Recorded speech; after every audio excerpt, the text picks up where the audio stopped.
Hello friends, எல்லோரும் எப்படி இருக்கீங்க? Welcome to Jeena cook channel. Super டேஸ்டியாக சாஃப்டாக ஒரு கேக் ரெசிபி தான் ஃப்ரெண்ட்ஸ். அதுவும் கோதுமை மாவு வெல்லம் வச்சு சூப்பர் சாஃப்டான கேக். இது செய்கிறதுக்கு 1 கப்பு வெல்லம், 1 கப்பு தண்ணி. தண்ணி நல்லா கொதிச்சுட்டு நல்லா கரைஞ்சா போதும் வெல்லம். இது குட்டீஸ்லேருந்து பெரியவங்க வரைக்கும் ரொம்ப சூப்பராக சாப்பிடலாம். நல்லா ஹெல்த்தியான கேக்குன்னு சொல்லலாம். அதோட இந்த வெல்லம் தண்ணி நல்லா கொதிச்சிட்ட பின்னாடி ஒரு ஜன்னி வச்சு நல்லா ஃபில்ட்ரு பண்ணி எடுத்து ஓரமாக வச்சுருங்க ஃப்ரெண்ட்ஸ். அது நல்லா ஆறட்டும். அதோட ஒரு மிக்சிங் பவுல் எடுத்துக்கலாம். அந்த மிக்சிங் பவுலில் 1.5 கப்பு கோதுமை மாவு நான் சேர்த்துக்கிட்டேன். இது 250 ml கப்பில் எடுத்துக்கிட்டேன். நல்லா இந்த மாவை ஜலிச்சாதான் நம்மளுக்கு கேக் நல்லா சாஃப்டாக வரும். அதனால் இது ஜலிக்கிறத மட்டும் ஸ்கிப் பண்ணவே பண்ணாதீங்க. இது எல்லாத்துக்குமே மேக்ஸிமம் தெரியும். அதோட 1 teaspoon baking powder, 1/2 teaspoon baking soda, அதோட ஒரு சிட்டிகை உப்பையும் சேர்த்துக்கலாம். நல்லா மிக்ஸ் பண்ணி விட்டுக்கோங்க. அதோட ஆறிட்ட பின்னாடி இந்த வெல்லம் தண்ணியை நல்லா சேர்த்துக்கலாம்.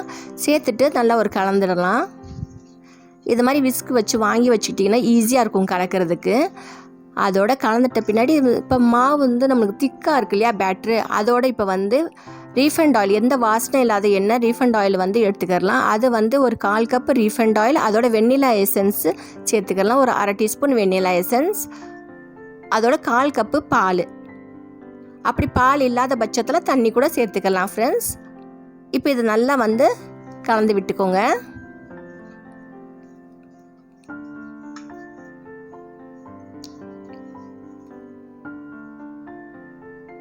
இப்போ நல்லா கலந்து விட்ட பின்னாடி நம்ம எந்த கேக் எதில் ஊற்ற போகிறோமோ அதை நல்லா கொஞ்சோண்டு எண்ணெய் ஊற்றி தடவிக்கலாம். அதோட பேக்கிங் பேப்பர் போட்டுக்கிட்டேன். அப்போ தான் நம்மளுக்கு கொஞ்சம் கேக் எடுக்கிறதுக்கு ஈஸியாக இருக்கும். அப்படி இல்லாட்டிக்கு பேக்கிங் பேப்பர் இல்லாட்டிக்கு வெறும் மாவை டிஸ்ட் பண்ணி விட்டுக்கோங்க. இப்போ பேட்டரை நல்லா சேர்த்துக்கலாம் இந்த கேக் டின்னில்.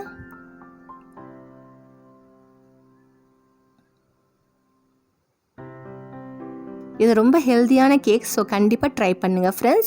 இப்போ நல்லா ஒரு 3-4 தடவை டேப் பண்ணிவிட்டு ஒரு பேனு ரிங் ஸ்டாண்ட் வச்சுட்டு ஒரு 5 நிமிஷம் லோ டு மீடியம் ஃப்ளேமில் ப்ரீ ஹீட் பண்ணிவிட்டு அதோட இந்த கேக் டின்னை எடுத்து வச்சிடலாம்.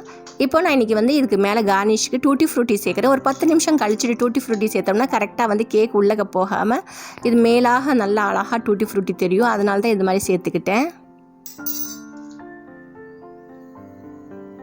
நம்மளுக்கு அப்படி ட்ரை நட்ஸ் சேர்க்குறதா இருந்தால் கூட இந்த ஸ்டேஜில் சேர்த்துக்கோங்க ஃப்ரெண்ட்ஸ். அப்போ தான் உள்ளக்க மூழ்காமல் இருக்கும். அதோட ஒரு இப்போ நம்ம நல்லா மூடி வச்சுட்டு ஒரு 40லேருந்து 45 நிமிஷத்தில் லோ டு மீடியம் ஃப்ளேம்லேயே நல்லா பேக் பண்ணி எடுத்தோம்னா சூப்பரான கேக் ரெடி ஆயிரும் ஃப்ரெண்ட்ஸ்.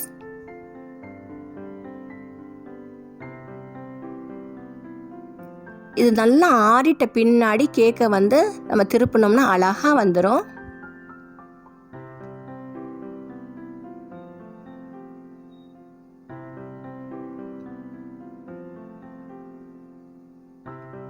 நல்ல ஹெல்த்தியான ஒரு டூட்டி ஃப்ரூட்டி கேக், அதுவும் கோதுமை மாவு வெல்லம் வச்சு ரெடி ஆயிடுச்சு.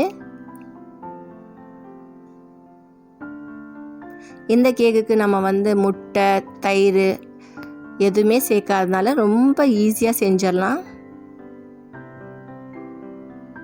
பால் சேர்க்குற இடத்துல தண்ணி கூட சேர்த்துக்கலாம். அதை நம்ம கட் பண்ண உடனே தெரியும் பாருங்கள், அவ்வளோ அழகாக உள்ளக இன்சர்ட் ஆகும் நைஃபு.